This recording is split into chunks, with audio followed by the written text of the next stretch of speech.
Hey everybody, welcome to Endangering the Grave, the Brian and Robin show. We had to take a month off because we had a lot going on in July. No babysitter. Brian was very busy. We were very busy, obviously. But we're back, and we've got more amazing topics that we want to share with you, things that you may have known, you may not have known. And today, really, we're going to talk about New Age and racism and how a lot of what's going on right now, even in... I say this... Maybe I'll get banned from YouTube. If I do, you can find us on Rumble. Brian is the Christian Marauder on Rumble, and we're rumble.com/Fireside Grace. You should be able to find us. But maybe you know this, maybe you don't. But a lot of the doctrine that they're teaching on the left, liberal doctrine, is New Age stuff.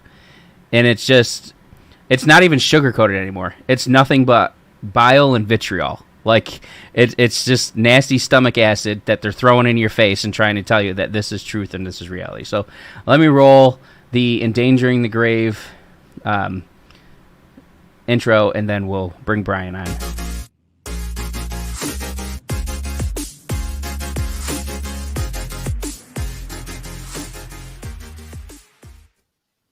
Okay. Endangering the grave, not in danger of the grave. I just want to point that out. So let's have Brian come up here. Hey, Brian, how's it going? Oh, how are you doing? It's good to be back. It's great. Honestly, it's good to just be able to work. Yes. On my own schedule. It's awesome. No, yeah, it's an interesting time. It's been busy this last month, just like you've been, and had a few speaking engagements down in Golden, Colorado, to go to and stuff. It was nice to get back on the road. I just wish I'd get some more. Get out on the road a little bit more and everything. So yeah, I've just been busy and doing things like that, and trying to see if my lighting here is not working right. But anyway, I do have a green screen, so I got all this fuzz around me, so sorry about that. It looks fine. Okay. You know what's funny? The first time that we watched your videos, I had made a commercial for our stuff to play when I was trying to do something, and it was the same background that you had in your background when we did our first interview, and some people were like, "Hey, did you have him come over to your house?" And I was like, "Oh yeah. Yes, that's how good my house looks." Yes. Yeah, that's how good my house looks. Right. They'd be like, "Man, he's got the most beautiful sunroom in the world." Like, this is wonderful. I wish this is a basement. You can do wonders with a green screen in the basement. So right, brown curtains in a tree. Yeah, behind me is a wall and a half-finished wall. You can see the 2x4s in it, so it doesn't look too good. It's an open concept. Yeah. All right. So today we were just discussing a little bit about maybe a couple weeks ago I did a video for dream interpretation, teaching on dream interpretation, how people say that there's that God is the one who gives everybody dreams. But I know that's not the case, because God gives dreams. Sometimes you cause yourself to have dreams, and then demons speak to people and cause you to have dreams. And actually, one of the things that I've seen,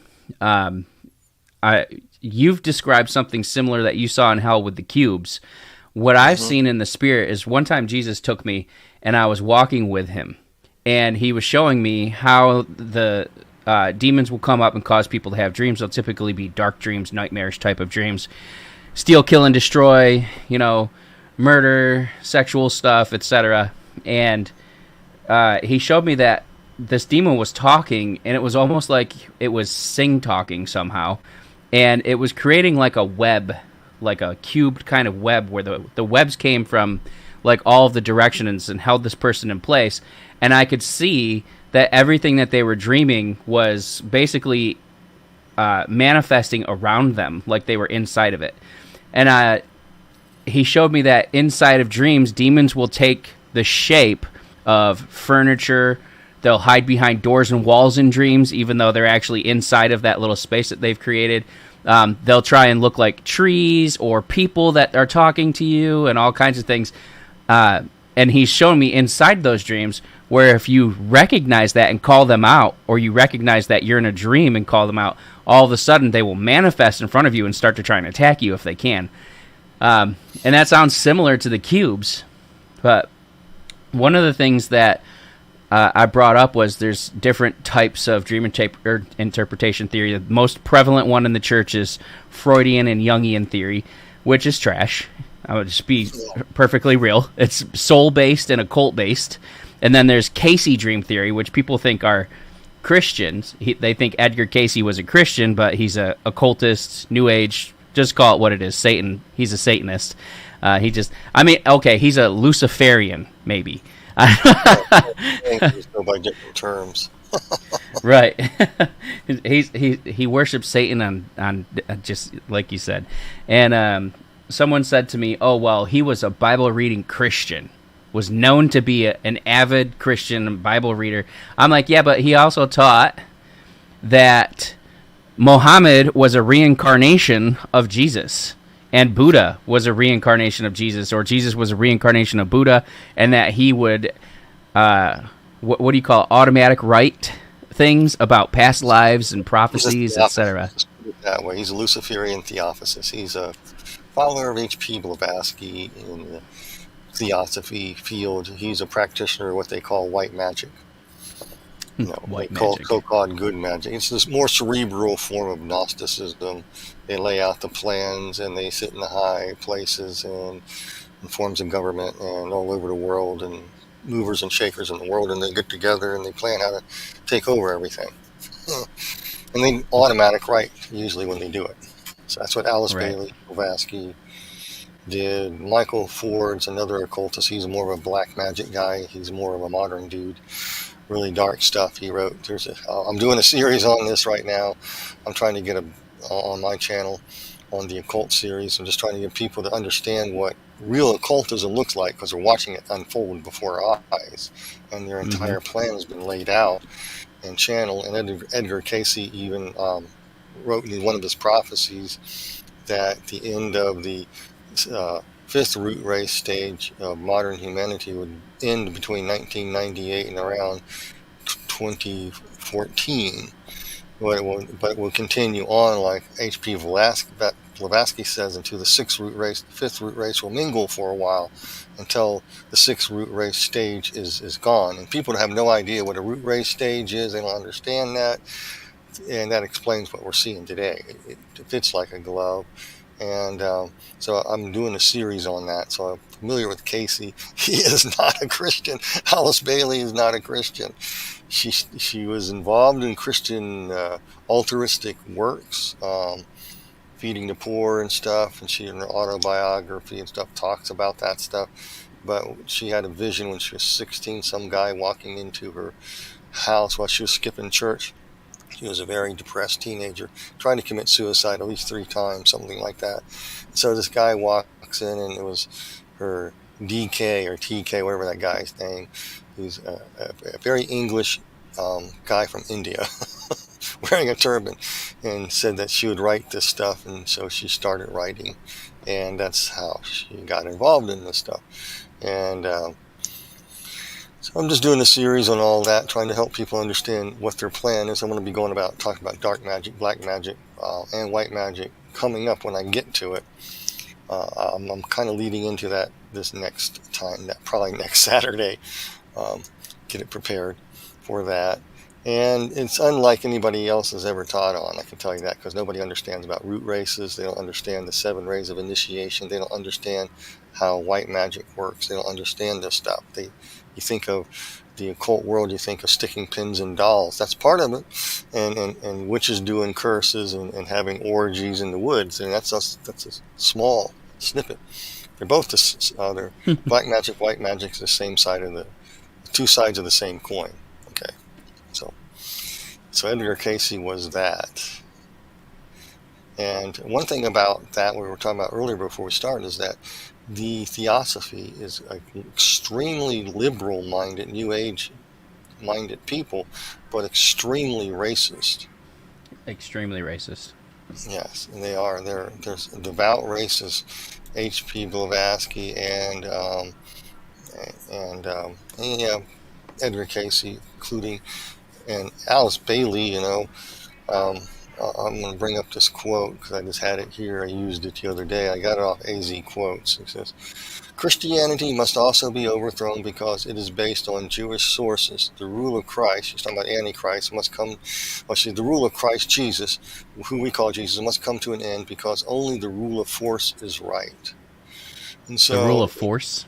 the rule of force, the using of energy, rays of initiation, force, can implement this change for the Antichrist to come into existence. I got another quote from Reappearance from Christ. I forgot the page number. It says, readers should bear in mind, I'm quoting Alice Bailey, that the reappearance of Christ as stated in this literature is not to be confused with the biblical concept of the second coming of Jesus Christ, but refers to the world teacher who is expected to lead humanity into the forthcoming golden age on earth.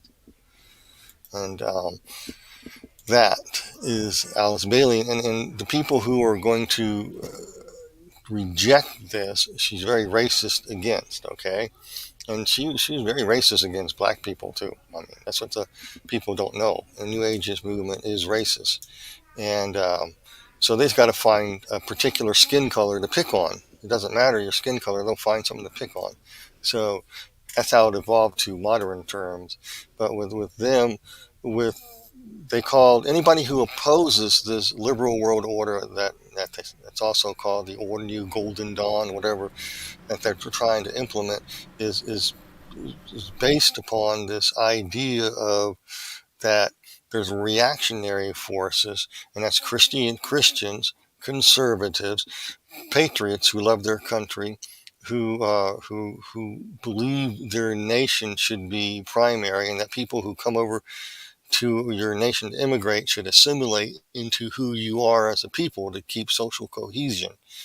And the Theosophists flip that around to say that if you believe that, you're a reactionary force, you're holding back the hour of liberation, and you must be expunged. I'm being nice. You have to be exterminated, basically.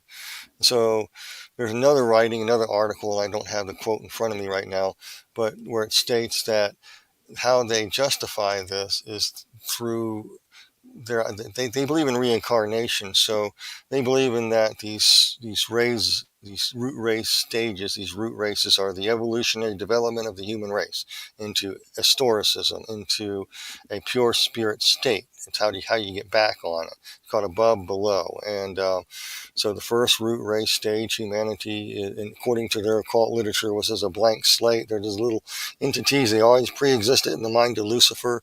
And then this demiurge was this god who Lucifer created as a demiurge, and he decided to make a material world, got amnesia, and then he just captured the tablets of destinies of humanity, so they're not pure spirits. This goes back to ancient Babylonian religion too. Then they go to the second stage, and that's the love of wisdom. And so humanity didn't quite was formed yet, and they went into the third root race stage where what was that one? I got to go back to my notes here.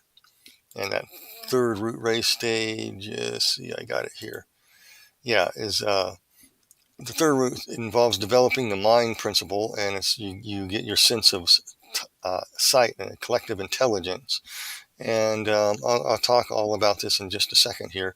But the idea is you go through these three successive stages, where by the fourth stage, the Atlantean stage, the demiurge captured humanity and made them mortal beings. And so humanity, Lucifer, and sent his fallen angels to liberate humanity. They stepped out into the world and they shred their spiritual form so they can mate with females, okay?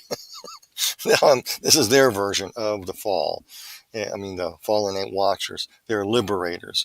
And they're going to teach humanity how to get back to a pure spirit state through four more root race stages. The fourth, fifth, the sixth, and the seventh. Then you go backwards from the seventh, seventh, sixth, you count down, and you go back to pure spirit state. And so that is really what it is evolutionary stages of development. And so anybody who opposes this is in modern terms, these people are calling nationalists, right-wingers. You're you're an extremist right-winger, or whatever they call them now, even in the KU. I have to say it backwards, in the KU. I know I don't want to be a guest over at the K, but I don't care anymore. I don't care if I live or die. These people need to be exposed for who and what they are. But anyway, over at the KU, they are, they call everybody right-wingers, and you're an extremist right-winger. You are a nationalist. In other words, why do they use that term? Why are you hearing it? Well, Alice Bailey explains why. That it's because of all the world wars we had and all the wars and everything. It was because of nationalism. Actually, it's not. It was because the reason why we had all these things is central planning. The empires of Germany and Austria-Hungary in World War I were leftover empires, British Empire. You had kings and emperors. You had central planning. You had an oligarchy and a king who scratched each other's back to rule, and they want that back. That is their idea of what they want, but they call that nationalism. That isn't. And so they say it was the nationalism, just loving your country and being patriotic. They didn't realize that the central planners use the love of your country to get what they want as a major World War I. That came about, and interesting that came out of it was the League of Nations, which morphed into the UN. World War II happened, and Hitler was just a few centimeters off of communism on the far left. So Nazism is far left. It's just a few centimeters just left of communism. And socialism is just a few centimeters away from fascism and Nazism. I mean, they're all far left. And so they want to demonize you with the guy with the mustache, saying that you are like Hitler. You are a far right extremist.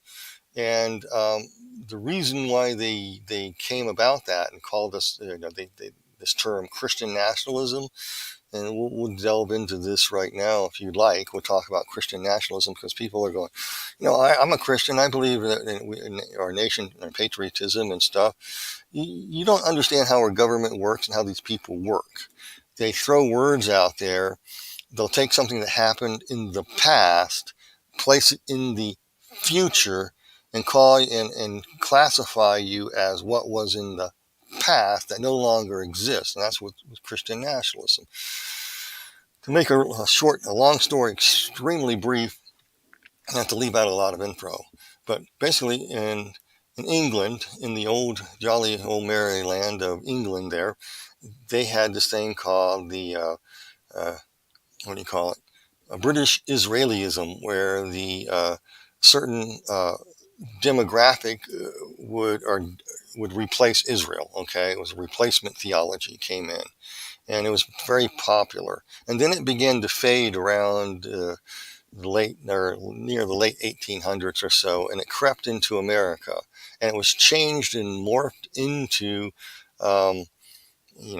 in England, it was also called the white man's burden and stuff like that, and where they were doing the colonization and stuff. I won't get into all that because that's all controversial. But basically what happened was England, that fell out of favor. Okay, it just fell out of favor. And, England's one of the first groups of people to get rid of slavery and turn their back on the South in the Civil War because of slavery, so forth, etc. It's all just a matter of historical record. But in America, around the 1860s or so, this stuff, or 50s, it started taking root too and developed into, after the Civil War, into the KKK. So Christian nationalism was actually founded and started by, known Ku Klux Klan people. And, it was very racist. And you had this, the serpent seed doctrine in there that Casey and others talked about, polygenesis and stuff. And where the certain races are inferior, and there's one race that's destined to rule the world, this dominionism as well. And so that this group of people who will take over everything and help the other races reach a higher state at a point in time. It's called, that's kind of it in a nutshell. And so as Christian nationalism in the United States became this way, it was a part of the KKK. It was extremely racist and vile, just about as vile and racist as Blavatsky is, and Bailey and others. And and I start naming names, people start freaking out, but I'm gonna let them freak out. You had people like Roy E. Davis. In 1915, he was the second highest member of the KKK. He participated in a Ku Klux Klan march in 1915 down Pennsylvania Avenue in Washington, D.C. I actually used that photograph and that stuff in a report I did in school many, many years ago about the KKK. And, so I was like, wow, I hear this name again. Roy E. Davis was a Baptist minister, okay, in the South. I can't remember what part, in Louisiana or something. And his protege was William Branham. And William Branham got into the Christian identity movement. They morphed into the Christian identity movement as well. And so that you are the superior race, the other races are inferior. And William Branham was a devout racist. It's without doubt he was. In fact, A.A. Allen at the time, people like him or don't like him. I'm leaving that up to people to decide. But I don't like what happened to A.A. Allen, because A.A. Allen was this cutting edge guy in his revival meetings that was very, and I grew up as a kid in the 60s, so I know what it was like back then. And so you had all different Native Americans, color, it didn't matter the color of your skin, you were in an A.A. Allen meeting and you were treated as a human being. In his choir in the background, in some of the videos, you'll see the different races singing together and worshiping God together. It was a pretty good thing to see. But William Branham hated that, man, and he was investigated, and his group was investigated with the KKK group that he's associated with in A.A. Allen's death. They couldn't find anything because everybody covers. They highly suspected there was some type of involvement there, maybe injecting him with alcohol, or since he had an alcohol problem, whatever, in the past, they could frame it like that, and death by alcohol poisoning. And so there was very highly suspicious, but then they couldn't prove anything. William Branham did not like Catholics. And he was also investigated, and his group was investigated in the JFK assassination, they found that was, they couldn't find any evidence there. Fair is fair. They couldn't find the evidence, or maybe somebody hid it from them. Nobody knows for sure on that. But that's the type of guy he is. And then T.L. Osborne gave William Branham the statue. When I saw the picture of the statue, I couldn't believe it. Of a black guy with a chain around his neck, and they used to joke about it. So you got all these people involved in this stuff who are very sort of semi-Pentecostal. I don't call them true Pentecostals, but that insane movement died with William Branham, and it faded out over the years. Sam Fife came along, he died in 79. God has a way of getting rid of these people, okay? He cleans house. And so by the mid-70s and so, a lot of this Christian nationalist stuff, this racist stuff, ended. And we became less and less and less and less and less of a racist nation. In fact, by the time Barack Hussein Obama became president, racism was almost dead. I mean, they did, I even looked at modern research in the census. There's at least 3,000, maybe 6,000 total KKK types in the entire United States of 350 million people. That's pretty small. So the government, excuse me. So the government swallows them, spit. I saw.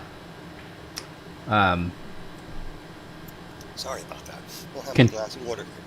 Kentucky was the state. Kentucky. And Branham was ordained under Roy, whatever his name was. Roy E. Davis. Right, he was ordained under him as minister. Still, anyway, yeah. Yeah, and so right now the government will say that Christian nationalists are extremists. They're right-wingers based upon the past. They're Nazis. They're KKK type. So if you're a Christian and call yourself a Christian nationalist, see, we got proof. So we got to stop you from exercising your freedom of speech. We have to censor your speech. We have to look after you. You can't have Donald J. Trump is a right-wing extremist. He's a new Hitler. Why do they base that on? False evidence from the past. Because maybe some of the people who are hanging with him, which I don't know who is and who isn't right now, I don't know anything about that, but some of these people who hang with him may be associated with this group, innocently tagged in that group, but they're not racist. They love the Jewish people and they support Israel, and somehow that is racist. So if you correlate the treatment of how Alice Bailey frames the argument, you have to get rid of conservatives, free thinkers, libertarians, especially Christians and Hebrew people who are reactionary against this return to a pure spirit state, this new age that they want to launch into. You are an extremist. You have to be exterminated, so that in the process of time, they'll get rid of you happily, so that later you will come back and reincarnate as a pure spirit being and come back and thank them. After you serve time in a purgatory. So did eugenics, did Margaret Sanger and the eugenic movement originate in Theosophy also, in all of that? As far as I can tell, there's some loose evidence for that, but it points in that direction that they can get rid of an inferior group of people. And Margaret Sanger, who she targeted, people of color. Yeah. And that was, and you wanted to have those clinics in that particular demographic. And they still do. And they still do. And they're shouting all about civil rights, but they're the ones that have no rights. I remember a couple of my friends back east, give them a ride back to the crib back in Georgetown there. And, everybody got along. We got along with each other after we fought each other and, for a while. And this guy, his name was, he went by the avatar Creeper. And so this other guy says, Creeper, I'm gonna get a job. I'm gonna owe a towing agency. I got my sights set on that. I'm not gonna stay in this hood. I'm coming out of it. But all I see you doing is sticking your hands in your pocket, waiting for your acre and your mule. and Creeper was just a real lazy guy, and so it was a classic thing. I turned around and go, "What are you talking about?" Well, Abraham Lincoln. After Abraham Lincoln's death, and they said everyone gets an acre and a mule, and they haven't got it yet. And well, they got projects, bad water, plumbing. I witnessed it. I was there. I saw it. Some of the friends I hung out with. I was over there. I even did electrical work over there too, where the lead pipes were still in use. And go figure. And so you see this stuff. Yeah, it's a silent eugenics is what they're trying to do. They want to keep these people hungry for their acre and their mule, and they never give. And they captured them. The Democrat Party was extremely racist. Most of the identity movement of that time and era came from the Democrat Party. Democrat Party was highly KKK. I'm sorry. They founded it in Illinois. Yeah, it was in Illinois and the northern states. It was primarily in the southern states. It was everywhere. It was highly racist. It was based upon the identity movement, and so our government looks at anybody who's a Christian who believes in patriotism, loving their country, loving the Jewish people. Well, it doesn't matter the color of your skin. You are a racist. You're a bigot. You're a phobic this and a phobic that, and you have to be silenced because you are an enemy. Well, they're basing that evidence on something in the past that no longer is. Now, if you're Kamala Harris with her what was might been and what could have been might be, and so that's the logic they use is Kamala Harris logic. It's no sense. So if you say that you love your country, you're a bigot. No, I'm not. If you're over in the KU and you love your country and you don't like seeing what's happening there, Now they're going to throw you in jail just for speaking against the government. You see how this works? Because you're a right-winger, you have to be silenced, you have to be stopped, you're the enemy. This is Theosophy, the occult world at work, through initiating certain segments of of society without them knowing it. The police officers, that's 99.9% of them over the national police force, and a national police force, don't have a clue they are involved in some type of occult activity. They're being initiated into it. Some at the top, maybe, that guy who wants to arrest Elon Musk and me and everybody else who talks about this subject over in the United States and extradite us and maybe put us against a wall and shoot us. Maybe they are, because they seem to have the eyes of it. You can see the critters in their face. Right. And especially the PM over there. You can see them in his eyes. But anyway, they're looking for an excuse to eradicate what is called nationalism, where if you love your country, because they want you to love, it's all about world love, group love, group conformity. Those are the phrases they use. It's collectivism, Destiny of the Nations. The Destiny of the Nation by Alice Bailey, one of her latter works. She calls she's a believer in her own words, of spiritual communism.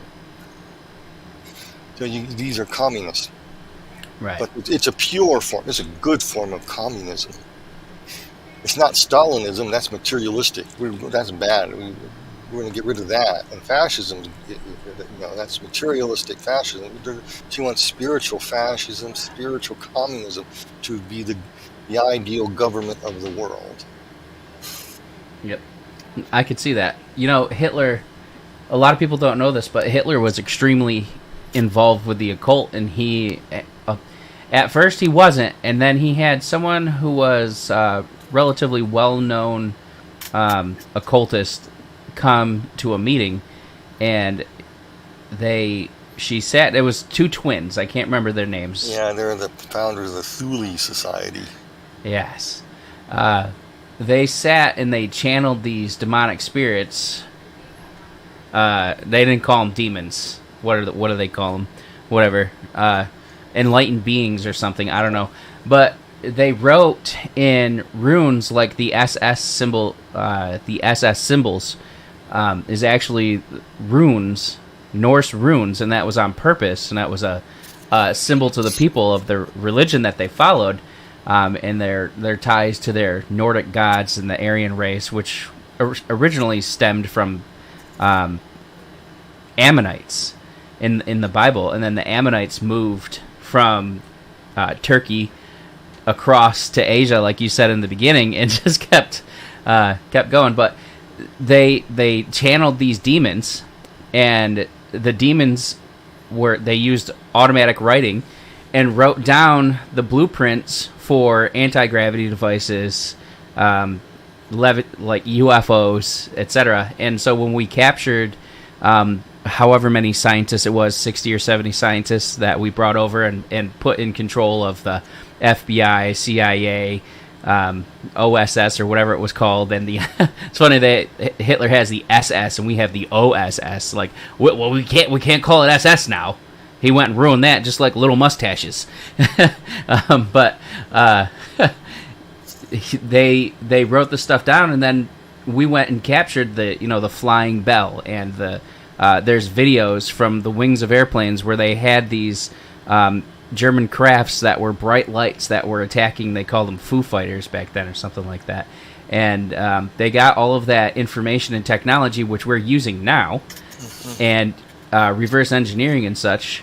And that came from practicing this occult movement. It came directly from the practices that they do in their enlightened theosophical stuff. And a lot of people just don't know that Hitler was trying to do that, and that supposedly, right now, this is just conspiracy theory right here, as far as anyone knows. Supposedly, Admiral Byrd went down to Antarctica, and he was flying down into a cave in Antarctica, and came across, these ships came up with these extremely tall, 11, 12-foot tall, blonde-haired, blue-eyed people, and the head leader was called the Master, and the master was proud of him for his religious views and all this stuff, because he wasn't a Christian, but he was a moral, upstanding person. And he showed him all this technology and stuff. They told Eisenhower, told him that in 1947 they're gonna give him some stuff and all this other stuff. But the same Aryans that supposedly Hitler channeled in the 40s with the same technology, writing in Norse runes and so forth. So I would just like to point out that we get these people into office, and people think, oh, well, Hitler was this terrible racist, and he was. Of course he was. There's no doubt about that. But here's the thing. So is Kamala Harris. So is Joe Biden. So is Barack Obama. Actually, the more we've had Democrats in office, and I'm going to say this is my channel, so the more racism I've seen creeping up, but it's been reverse racism. Yeah. And I've experienced it first. Brandy and I have experienced it firsthand, especially when we were living in Montgomery, Alabama. We were told when we moved there by people at like gas stations and stuff. One person told us, "Don't come out here at night." Period. And we were warned. And then a week later, somebody who was of the same disposition of us went there just to get gas at like 8 o'clock at night, and they killed her for no reason. They shot her right at the gas pump and then left. And we'll be there and get just treated like garbage for no reason at all, when we're smiling, leaving big tips, blessing people, praying for people, and we're treated like we're the worst people on earth. And then it happened yesterday. Somebody was spewing this racist rhetoric at us about how white people are so evil. I'm like, I am not an evil person, but this is what we're putting in. This is what we're propagating. This is what we're pushing. And it's getting worse and worse and worse. Instead of it being white people against black people, it's going in reverse, where they're trying to make us feel like we're the worst. And all of it comes down to they're trying to homogenize us, essentially. I have to be careful because it can sound very racist, but essentially they just want to transform us and alter our DNA so that we're not human anymore. Yeah. And that's the easiest thing to do. They want to make us controllable beings, but this is what they're working up to. We're literally just heading towards another Hitler. And they can't see it, because they can't see that the same religion that Hitler followed, it's the same religion that Biden follows and Kamala follows, and all of the people in the United Nations that are the world leaders, in the King of England and his family, and etc. The people in Davos, the Weffers, etc. They all follow the same religion, and everyone bows down in front of them like they're Nebuchadnezzar. And global warming is the golden statue that everybody has to bow to, and if you don't, you're going to get thrown in the fire. Anyway, I'm done ranting. Yeah, but the idea of the Aryans comes from the leftover good Atlanteans. The Atlanteans blew it because they divided, and they started enjoying the materialism so much so that the flood came and wiped them out. And but the good ones went underground somewhere, and so the ones in this is all conjecture from other people. I'm giving you have to make your own conclusions, but I'm just telling you like it is, from what I know, that they hid somewhere in the Antarctic or somewhere under something. And the Lumerians went underground too, and all this stuff like in Mount Shasta. This goes back to the root race stages. So in other words, we have to contact the Atlanteans who are good, who will guide us back to get back to how to make humanity pure spirit again, and get back into the little box in the mind of Lucifer. That's pretty much what they're thinking. They call it nirvana in the East. You enter this state of nirvana. They try to explain nirvana. It's nothingness. Or it's the nexus of the Star Trek movie, the nexus. It's you just kind of exist in this, you don't know what's going on, and it's kind of exist. In eternity, just chopping wood like Captain Kirk was doing, not even know why he's there. And so that's the idea. But, it's actually a prison if you look at it. But anyway, they talk about Aryans. And so they're trying to get back. And Alice Bailey was big on Aryanism. And so the Aryans were the pure race. So Theosophy said it developed that any race could become a pure race because it's a spirit. And but anybody who believed in their country, nationalism, national heritage, who you are as a people, has to go. And so it's okay if you're a bushman in the sticks in the wilds in a third world country, but if you're a certain demographic of a color skin, Anglo-Saxon, whatever, you're the root of all evil. You're the root of nationalism, and you have to be expunged. So they pit these people against each other to make a purge, to cleanse the world of nationalism. And their idea is that we need a one world system. And as how they do it is the same way Hitler did it. And I think it was Donald Dutton in his book Psychology of Genocide, Massacres, and Extreme Violence. Okay? He quotes, "A common perception of the totalitarians is that their target group are vermin and a virus."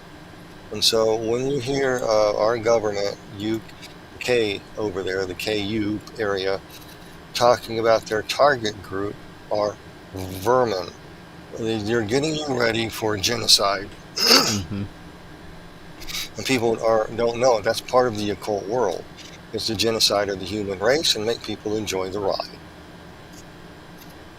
Because you're evolving to a higher state of being. That evolutionary trait is through the root race theory. You have 7 root races, actually 9, but you have 7 root races of ages of evolutionary development. And you started out at the top. You're once with Lucifer, who created you in his mind, and then he created the demiurge, who suddenly stole the tablets of destiny. If you're a Babylonian type person, every religion, but it's the same thing. And so they stole the destinies of humanity and threw them into the material world.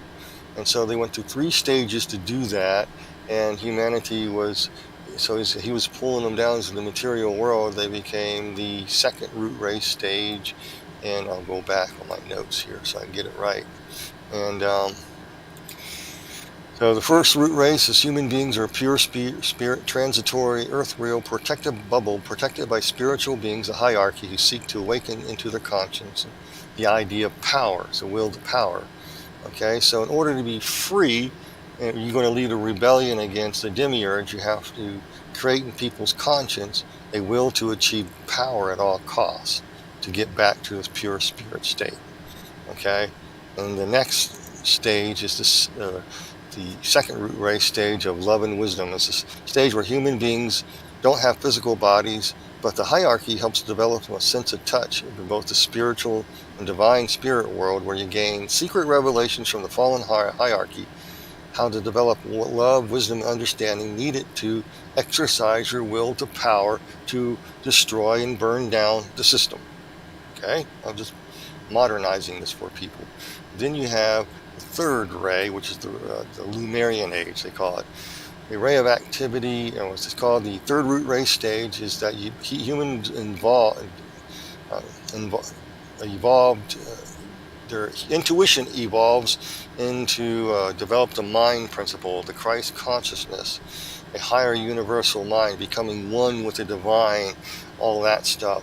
And that was, they had the, that's when they kind of got a physical body. They had a 3rd eye, and this is the idea here, is to bring everybody into a collective Christ consciousness here. It's the false Holy Spirit. If you want to know, this is the first 3 root races are symbolic of the satanic trinity. In fact, they all represented it. You know, the first one, the will to power, you gain from Lucifer. The 2nd is the Antichrist, or the sun deity, giving you a love for wisdom and how to work things to achieve the will to power. And then you want to initiate all humanity in the universal mind to accept it. Then you go into the 4th ray of initiation, which is the next 4 steps are involved in being in the material world, where you are in the material world. So the Lemurian age was this age where human beings, I don't believe any of this stuff, but this is what they say, and so they became material beings, and God put them in a material body, got rid of their 3rd eye, and everybody was transgender. So he split and made the sexes. So H. H.P. Blavatsky would say secret doctrines, ISIS unveiled other places, especially secret doctrines. And next to godliness is androgyny. So they want to get back to an androgynous state. You got to keep that in your mind where I'm going with this. And so, and then the Atlantean age, some of them rebelled, some of them stayed. The ones that good ones stayed, the other ones had to go back to purgatory. The good ones. That's where purgatory comes from. Sorry, folks, but it comes from Theosophy, the occult world, and the Murtha religion and the mystery religions of old. I mean, it's just the same stuff. And so you get to the fourth root race stage, is the divine feminine. And the divine feminine involves it's harmony through conflict. It's what it's all about. The fourth root race, according to H.P. Blavatsky, is a period when the greatest development of the physical body, speech, and communication has been called. And so that's called the Atlantean age, and that's when they had this war, and the Atlantean age kind of faded out. The bad ones went into purgatory, the good ones went under the ground somewhere, and the hierarchy hangs out with them. Okay, I'm just saying. Maybe Mr. Bird was not too far off in his assessment. We don't know. That could be conspiracy. We don't know. So to make things right involves creating a new spiritual order out of chaos. Because each one of these root race stages are developed in seven sub-stages, which follow along with the rays of initiation, how to initiate humanity in the same mindset. And that fourth ray is harmony through conflict, order out of chaos. So you're going to create all kinds of chaos in order to produce this state. And so the fifth ray of initiation is according to H.P. Blavatsky and others, is modern humanity. That's us. It's known as the age of concrete knowledge and science, where humans develop a sense of discernment, how to use concrete science, intellect, health to bring about liberation from the material world, how to dismantle it and build it back better. I'm modernizing the terms for you. It sets forth concrete plans, forms agendas. It develops world, global leaders and stuff like that in order to carry out the plan. They're very cerebral, okay? Sounds familiar. The sixth ray is abstract idealism to devotion. That's the sixth root ray stage. Is to achieve. This is how you get this idealism. We need to create utopia on earth. We got to get rid of certain demographics. We have to have everybody think the same thing. It's a time of rapid increase of knowledge and technology, occult illumination, and it guides human devotion to accept what is known as the third root race stage of collectivism. Christ consciousness, to make people controlled and directed personality. I'm using their words. They want to make you controlled, directed personality. They want to group control, group conformity, group love. And so during the sixth root race stage, androgyny is seen. So as Edgar Cayce said, that the fifth root race is going to end 1998 to 2014. 2014-12, we had all these TV commercials, Lady Gaga coming out of a cube, all these things, and the Age of Saturn was coming out, and they were doing, all these Hollywood people were doing that funny symbol with their eye, and that's what they were doing. And now we're entering the sixth root race stage, and everything is going to step up really fast. You're going to go through the 7 sub-stages really quick. And so the fifth root race is going to mingle for a while in the sixth root race until it's done. So the key to understanding the sixth root race stage, as soon as it starts, will be a push to justify and worship androgyny, or else. Who won the women's Olympics? They weren't women, were they? These people had prostates. And another guy won a boxing thing in the Olympics, in women's boxing. He had a prostate. So, yeah.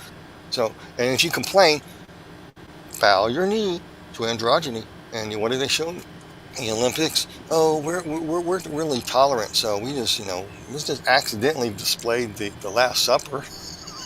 Yeah, okay. Yeah. And this last closing ceremony, oh no, that's not a cult. Don't mind this golden being coming out from above the stadium, floating down when the lights went up and made a pentagram. Right. Being flew through the middle of it down, and I'm going, okay, that's not occultic. Who are you trying to gaslight? And so this is the celebration that they had, was the entrance into the sixth root race stage. And in the year 2025, in all probability, like Alice Bailey said, will be the physical manifestation of the hierarchy on Earth. And here in the ceremony of the Olympics, you had all these alien-looking beings dancing around this golden dude, the sun deity, and they played and sang the ode to Apollo during it. And what are they doing? And so this is what they're gunning for. That's what they were celebrating, the sixth root race stage. We have arrived. This is why they are on a roll, and they're not going to listen to reason. This is what's happening in the KU right now. You want your country back? No, we know best. You are a racist. You need to be, if we get rid of you, it doesn't matter. You will evolve back and go through everything in reverse from the seventh root race stage on reverse to a pure spirit state. The seventh root race stage is very interesting. I'll talk more about it on my channel. I don't want to take all your time. The seventh root race is identified as a time when human enlightened leaders use the occult arts, divination, to influence the greatest flood of human disciples to come under the direct governance of the top 7 fallen watchers who decree karmatic justice for all. Social justice. I'm not kidding you. The final stages of the seventh root round stage, which is the seventh ray of initiation also, is the absolute upheaval and chaos they use to order it, a new order out of the age and how they rule the world. They're going to create utter chaos and burn the whole thing down. So everybody now is pure spirit, and they climb back through a purgatory stage, and they go through they get brainwashed to accept root race stage 6 in reverse here, high idealism and collectivism, all that. Then they go through the concrete learning stage of the 5th root race. Then they go back in reverse to the 4th ray, and they have to go through the purgatory to purge themselves of their materialism. Then they enter into the loving arms of the hierarchy through this collectivism and spirit of the 3rd root race age, and they're welcomed by the Antichrist. You give them love and wisdom toward the deities, toward Lucifer, and they gel and go right back to live inside of a little box in Lucifer's mind. And you'll just be the spiritual entity floating around in netherland. In other words, you'll be one with Lucifer swimming laps in the lake of fire on a biblical perspective. But that's their idea in a nutshell. I can go in a lot more detail, but that's pretty much it. If you know your stuff, that's it in a nutshell. I cut a lot of corners to explain that. But that's what you're seeing. That's why you're seeing the people do what they do. This is why you see the reverse racism, because it's about karmatic justice. So in all stages, you have the 7th root race people there already. They're your high order occultists, and they're leading the 1st root race, the 2nd, 3rd, 4th. They're in there. They're using rays of initiation. Even in the occult world, the black magic people start out people, and their idea is that most people don't know anything about black magic, so they hook them into that. So they're blank slates. There's these little entities floating out there, and they teach them how to love it and do it and practice it, the black magic stuff. The white magic people do the same thing. And so their whole thing is to get everybody into this Luciferian worship of the 7th root race, no matter what stage of development they are. That's the idea. In a nutshell, these people are crazy. They're insane. I'm convinced of it, and yet they are the ones ruling the world. We had a couple of brave souls, 3 brave souls. 2 of them went into the Bohemian Grove. They got in there and didn't really realize that on the night they were there was the night of the sacrifice of care ceremony, and they filmed it in 4K digital high definition, and that was something to see. These are the movers and shakers and business people of the world. These are high up there in our politics, dressed in robes, dressed like Roman soldiers, doing really weird stuff and burning an effigy of a child of care before Moloch, of all things. And you think these highly intelligent people in our universities wouldn't participate in any of that stuff, these professors? Oh yeah, they're doing it. And you got groves everywhere. You got these people doing this stuff everywhere. And you have the occult ceremonies of the Olympics, and they are on a roll to rule the world, just like the book of Revelation says. But they don't understand that whom they're worshiping, the triple goddess, is the Babylonian we call it trying to watch my word, the prostitute of Babylon who rides the beast. That is the Right. triple goddess. That's who they worship. It's materialism. And they're all of a sudden in Revelations 18, all the great men of the earth, the great merchants, the ones who own all the property and money and everything, the oligarchy, the small group of people who do say, oh no, we just destroyed our way to make money. Whoops, that was a bad idea, and it's too late. Which actually is what they're working on doing right now. They don't recognize that they're doing it, but trying to merge everything into one big money, like one big world currency, etc. Like they're trying to push Trump to do it. Trump's like, all right, let's get everybody on Bitcoin. We're gonna accept XRP. We're gonna use XRP as a backup currency. I'm like, my goodness, it doesn't matter who you are or how much you think they're good for you. Somehow they're all getting used. Mm-hmm. The chairman of the Olympics said, he said, here, I'm going to quote this. The Olympic Committee chairman complains, there is no scientifically solid system to identify men from women. I was like, I could think of like 5 ways right off the top of my hands. Like, an X-ray of your pelvis bone. After 1 year, you learn that. Just a few months. Right. You ask my kids, like me, how do you know who's a boy and who's a girl? Go ahead, sorry. We don't think the same. Right. And that's a good thing, actually, when you learn how to work together. It's a good thing. It stinks because, I saw that. I didn't watch the Olympics because, first of all, I'm not interested. I believe it's all just set up to, if it originated in Greece, it was part of worship to their gods. Why do I want to watch something that's still trying to do the same stuff?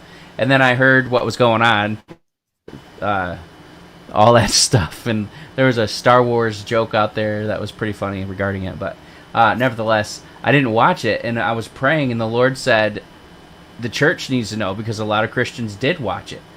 And Christians are really bad about watching things when we're told not to watch it.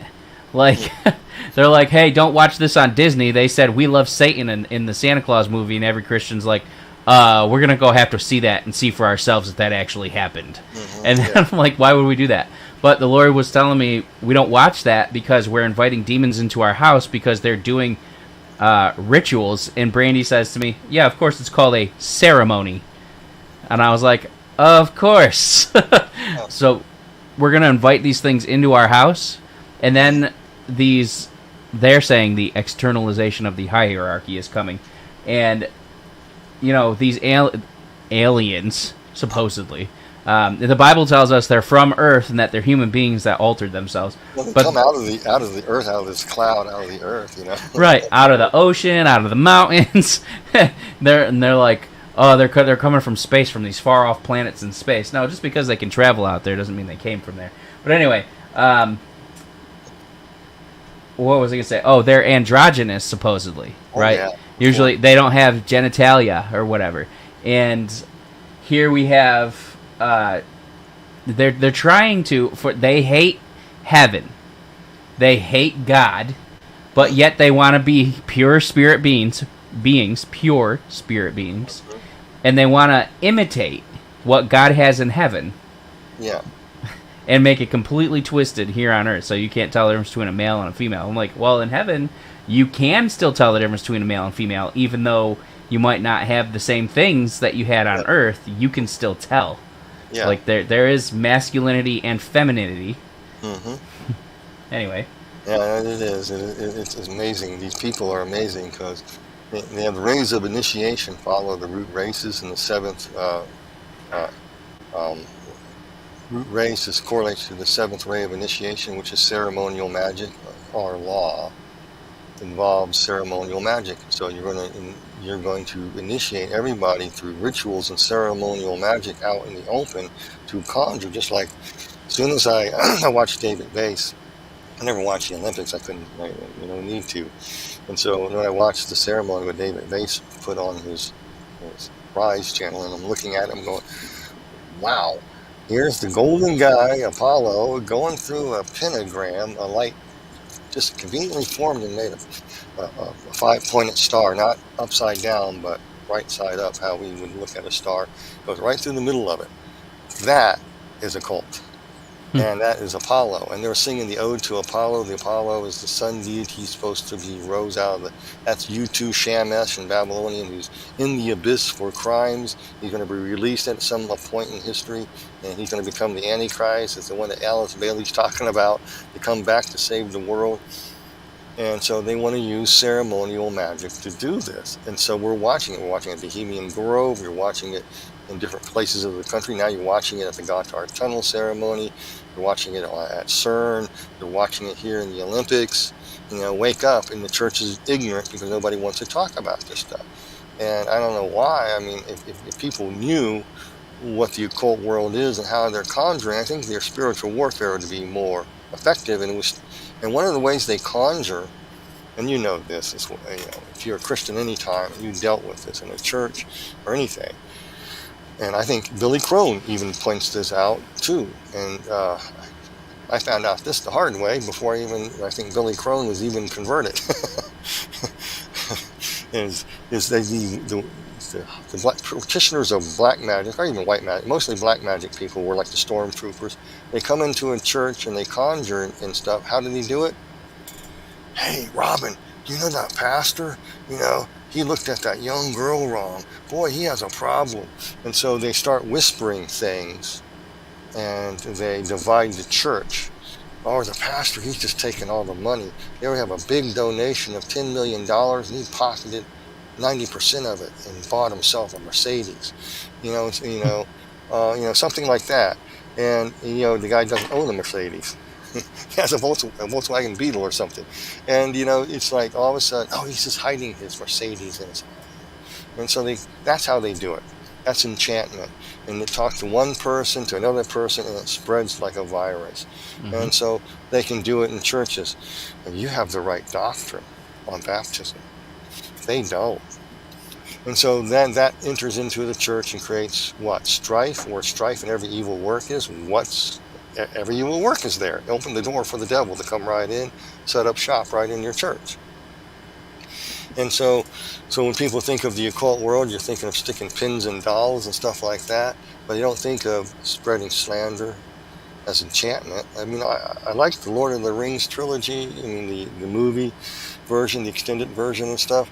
It's what I like the best because it's longer. But anyway, Ceremonial was conjuring. He was enchanting. He was using divination against the people of the Vestfold or whatever they were, and he was saying, "You must go after the riders of Rohan. They're evil people." Blah blah blah blah blah, and just about a bunch of blabbled, and then he would hear him say something else. That's enchantment. You demonize people.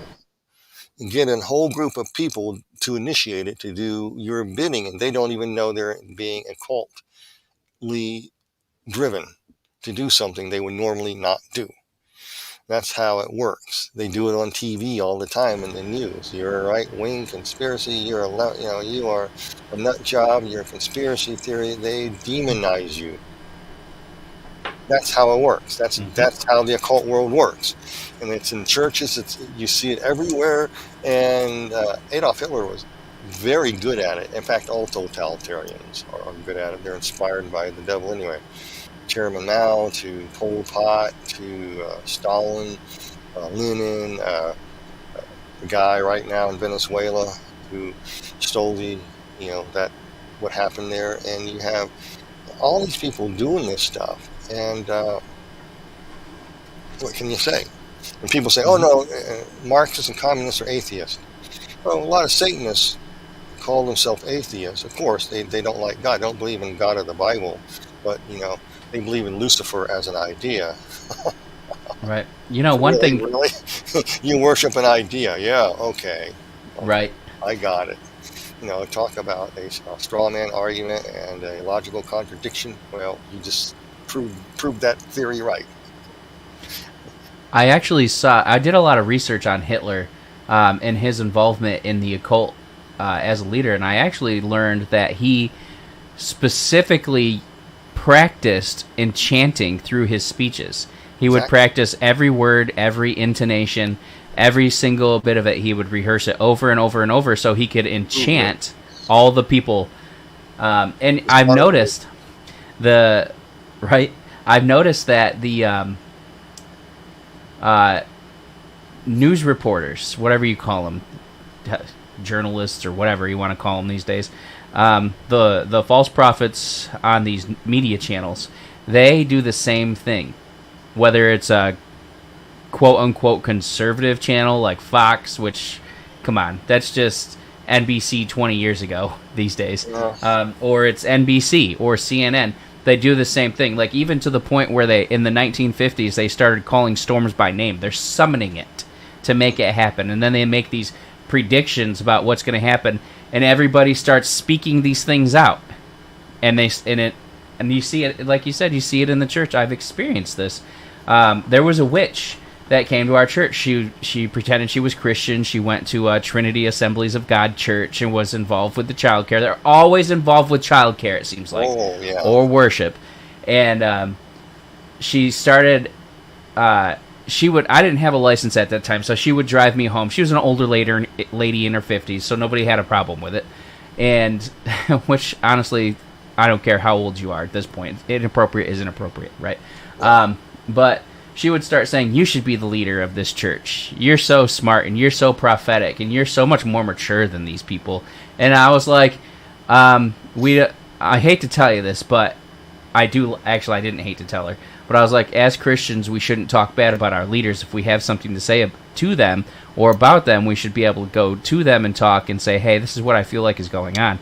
I called it out, and then the Lord took me to her coven one night, and I saw they had a head in a box that a demon, like, it must have been fresh cut off, but a demon entered into it and was speaking through the head. And all of a sudden, they could see me. And they started freaking out, and they said, why are you here? What are you doing here? And she saw me, and she was terrified because she had some little girl with her. And all of a sudden, I was back in my body. So I went and I told my friends, silly me. She was like, well, he likes me, and he has a crush on me, and that's why he's saying this, that, and the other thing. And I was like, are you kidding me? Like, I saw her cast a spell over somebody. One night, something happened. I was in the middle of a speech, doing a sermon, and all of a sudden this guy stands up and starts trying to call me out on my message and telling me, prove it, prove this, prove that. And I'm like, I have all the scriptures, and then he tries to cast a demon out of me. Said that I had a lying spirit and all this stuff. I went home and I prayed about it, and I was like, Lord, if it's true, if I'm prophesying from this or speaking in tongues and it's a false tongues or whatever, then prove it to me, or whatever. I'll stop. I'm not going to do this. I'm not going to go to church and be treated like this at church. I went to the next meeting, and I was singing, playing guitar and singing in tongues, and I was speaking Persian and Greek and Hebrew, which I thought was odd. And there was somebody there who spoke those languages and said, this is what you said, and it's X, Y, and Z. And I was like, thank you, Jesus, for that confirmation. So I had a dream, and he showed me in the dream I was above everything. I was watching me walk around and talk, because everybody just sat in a circle, and then I would walk, and just face everybody and talk to everybody. And she was sitting there with her hands like this, and like this black sphere came out of her, and a demon came onto the person.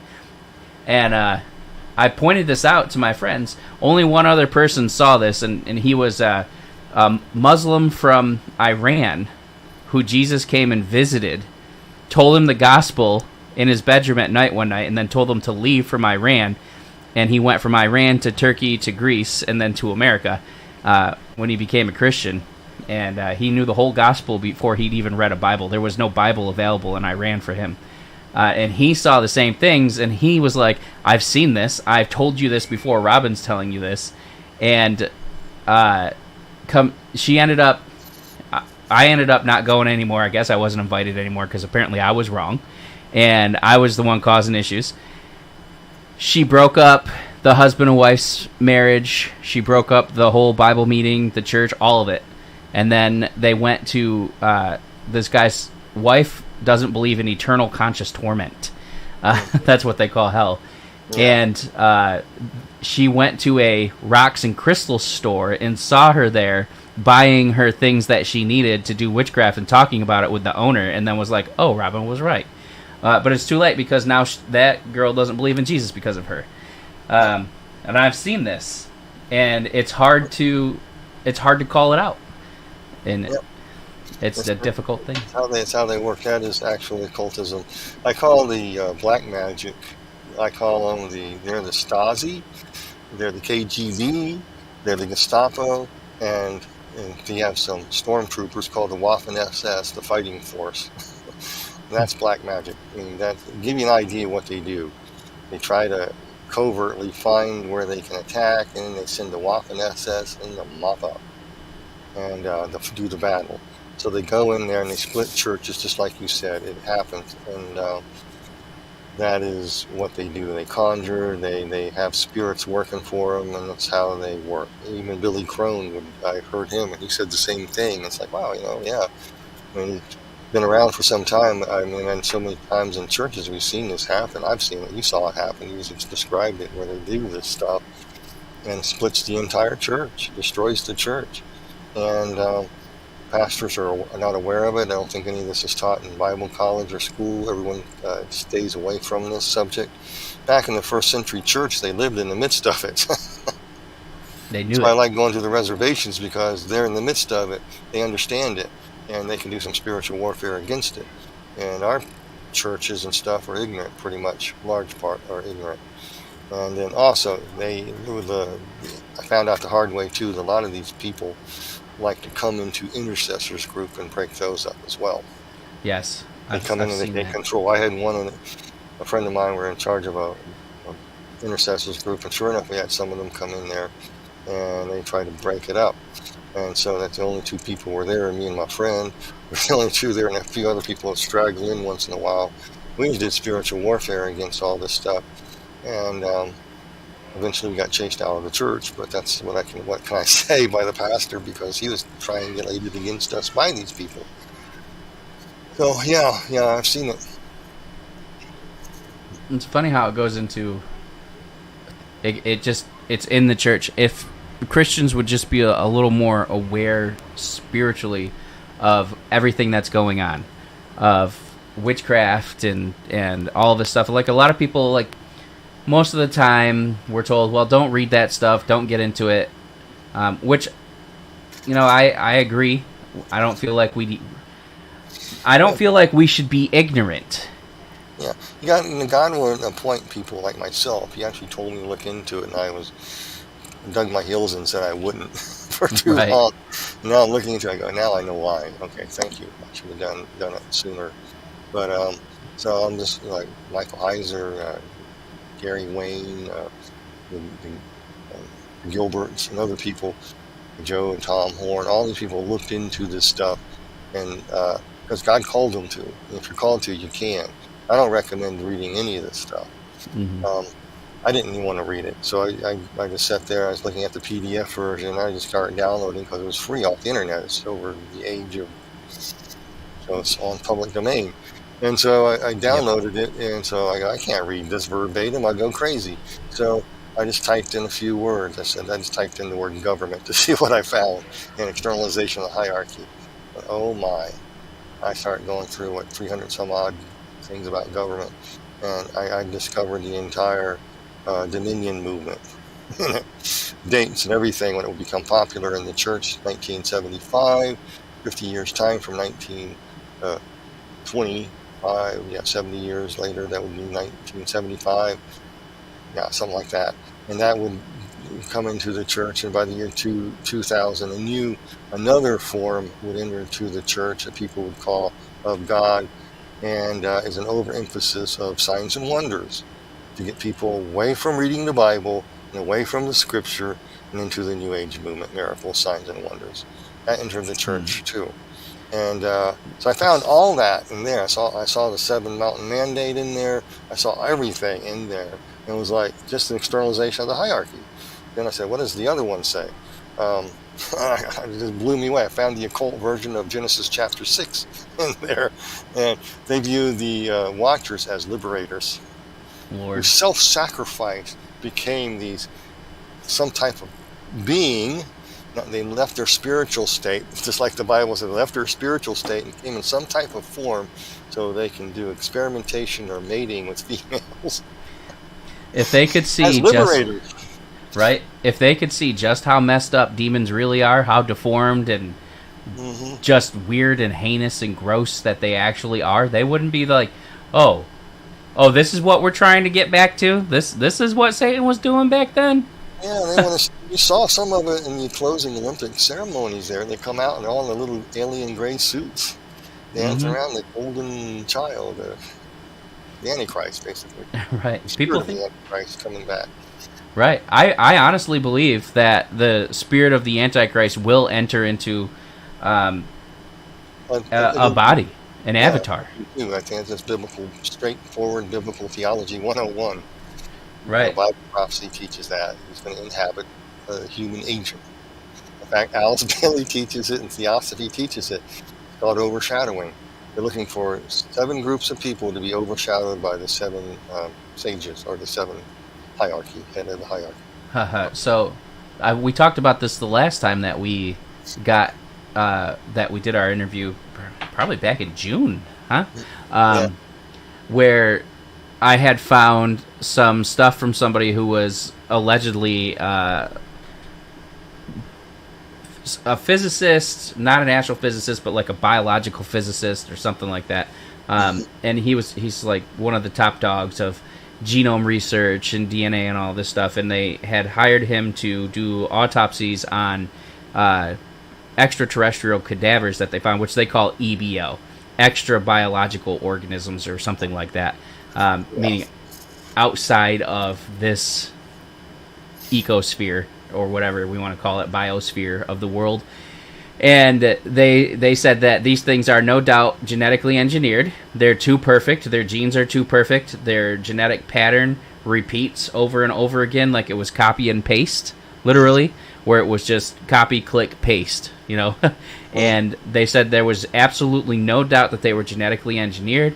They have a hive mentality, and that they believe that the consciousness of previous beings would enter into those avatars and use those avatar bodies in order to accomplish their purpose here, so that they would have a physical body that they could get into. And they literally called it an avatar. And they said they have no care or regard for human life, because they believe that you're just going to die and go into the consciousness or whatever. But really, it's because demons think they know they're going to be tormented, but they're not being, most of them aren't being tormented in hell. I mean, obviously there's still, pummeling going on down there. I mean, it's vicious. But is there stuff on avatars that you've seen? Yeah, well, I'm trying to remember which one it is. It's abstract idealism. Where is that? I'll try to explain it in a second.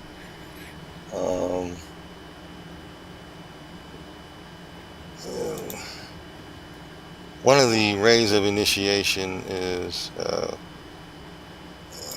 abstract idealism. That's the 6th root ray stage, okay? And they do it through the arts and entertainment. And so take for a minute the old movie in the 90s that came out. I really liked it. It was one of my favorite sci-fi movies, Independence Day, with Jeff Goldblum and stuff in there. And the aliens were in this suit, and Will Smith shoots down one, and he punches him in the face, knocks him out, and drags him to the thing. They cut him open, and the entity comes out. That's where do you think this is inspired from? And so through abstract idealism, they channel their thoughts to certain people, especially in the arts and entertainment. Through these Star Wars. Star Wars, stuff like that. And so you see it in the movies and the theaters of what's going on. And that's one of those things you see. And as for the movie, Avatar itself emphasizes the same thing. And this time, the humans are the ones that are going to. This disabled vet goes into an avatar, and And the evil materialists want to cut down the forest, and destroy the planet. And so, and the avatars lived in a pure spirit state, and said all these wonderful things they could do. And he decided to sacrifice himself in order to save the clan, destroy the evil materialist world. And so it's the same storyline. Even the word avatar is used. Avatars are used in the works of Theosophy. They come as avatars of goodness, or we call them angels of light. They come in. We've seen them in the Gotthard Tunnel ceremony coming out of the ground, and they're little gray men coming out. They look like aliens, like the news commentators mentioned. Oh no, that's not occult symbolism. Oh yeah, but this is how they work. They use the arts and entertainment to conjure people, so you accept it later on. Mm-hmm. That it's believable. So they're coming back to help us. There are liberators. I call it the big setup. The divine setup. Yeah. Undivine setup. Mm-hmm. So you program people to accept it in the movies and stuff, and that's why I like Independence Day. The aliens were not the good guys. No, and they are not the good guys. No. And I also like, what's that other one? Mars Attacks. It's a comedy, but that is hilarious. It's a perfect case of how liberal mind thinks, and how they want to build back a better world through utter chaos and destruction by using an outside force. Yeah. Aliens. Yep, and that's it. That was hilarious. Do not run, we are your friends, as they're killing everybody. Yeah. And then they have the Tex Ritter song, with the yodeling, and it blows their brains out. I remember that movie. That came out when I was a kid. I want to in high school, I think.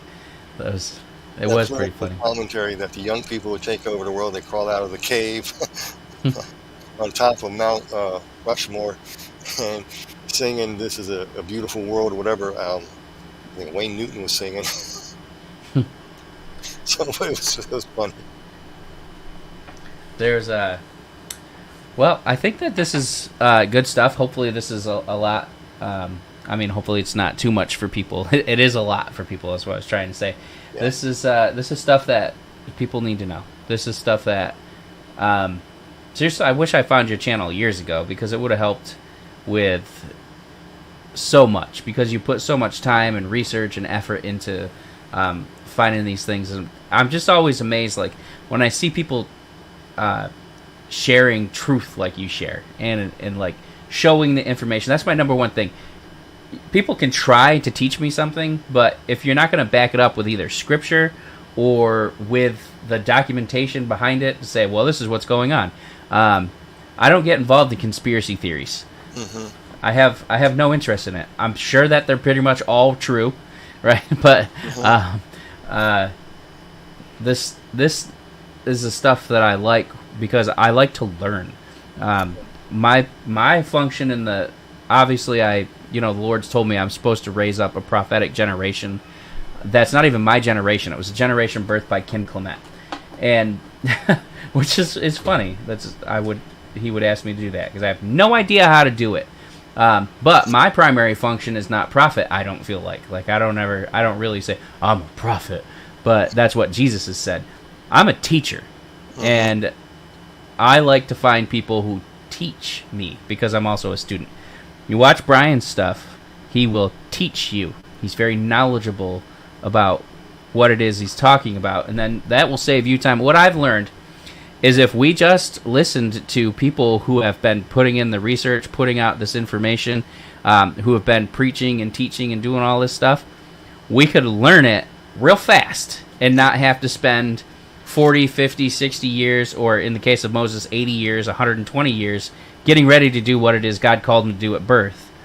We can just get into it. Brian's one of those teachers where you can get the information and basically just binge watch it and get it all. And one of the things that they've learned recently with studying stuff is that if you just focus on one topic every day for a couple weeks or a month or however long it takes, you will learn that topic better and memorize it and retain the information better than you do if you study a bunch of various topics over the course of however long, for an hour a day per each topic. Just saying. Yeah, you're right. I mean, I just talked about the root races, and people don't know about it.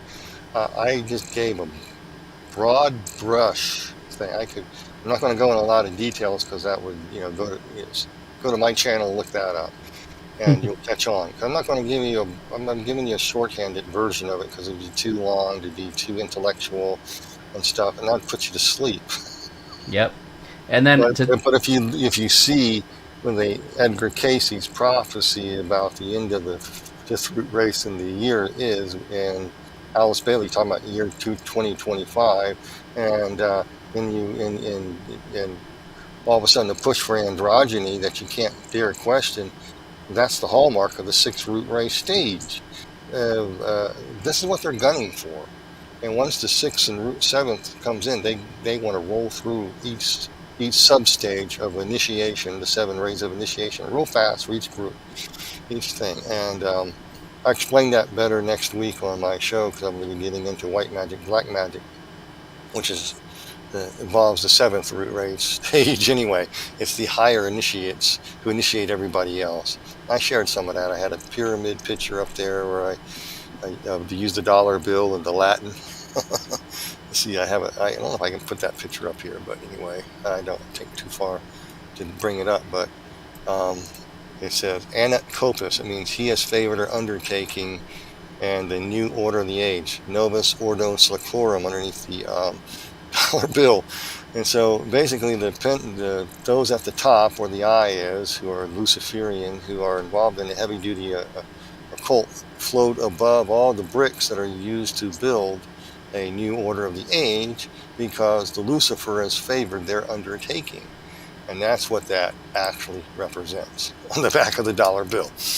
And if you study this stuff and you learn what it means, it's like when you see it, you go, oh my, the dollar bill's conjuring.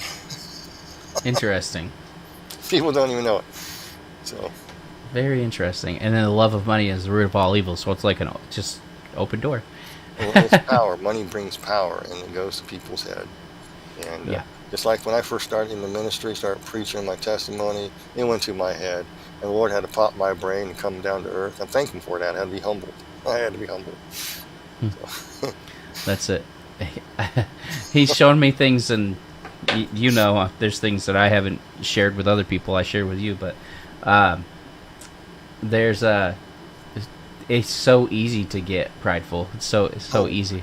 Like when people start trying to tell you, like someone will come along and try and say, well, heaven's not real and Jesus doesn't exist, and how do you know he exists? And I'm like, well, I've met him, and you're not going to convince me otherwise. I told people recently that, someone I was witnessing to, I respect your testimony, but I just don't believe it.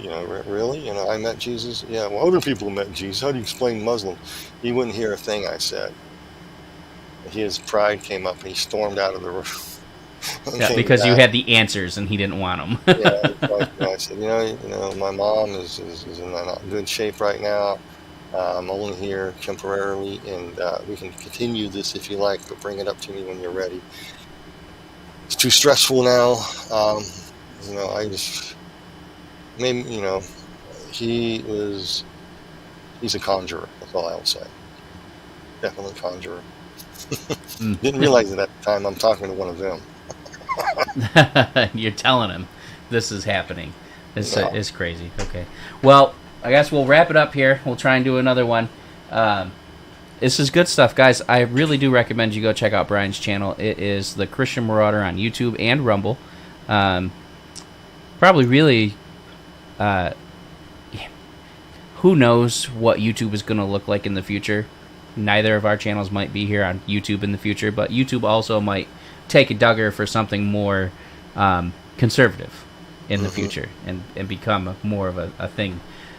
So, either or, check out both channels. How can people donate to you and get your books and everything else? I have 2 books, A Land Unknown, Hell's Dominion, and my other second book, Heaven Beckons. Both of them were out. I mean, my first book came out early, and the second book recently came out. It's so-called pre-release sale, but I'm waiting to get out of the queue so they can publicize it more.